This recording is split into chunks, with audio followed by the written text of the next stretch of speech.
Après que j'eus reçu la Sainte Communion, mon doux Jésus, plein de bonté, se montra à moi. Il me sembla que le confesseur voulait que je subisse la crucifixion, mais ma nature sentait de la répugnance à s'assujettir à cela. Mon doux Jésus, pour m'encourager, me dit « Ma fille, si l'Eucharistie est un gage de gloire future, la croix est la monnaie avec laquelle acheter cette gloire. L'Eucharistie est le baume qui prévient la corruption.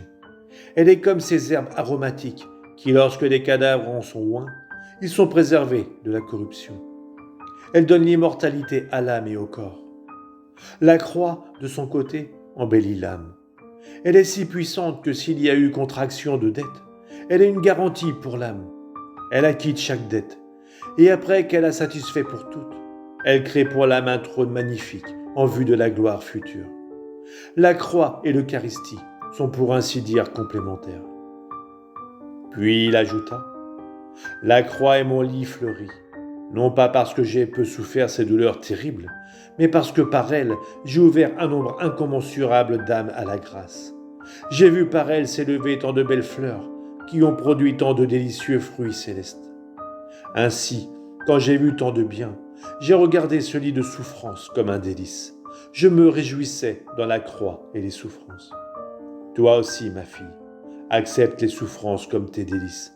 Prends plaisir à être crucifiée sur ma croix.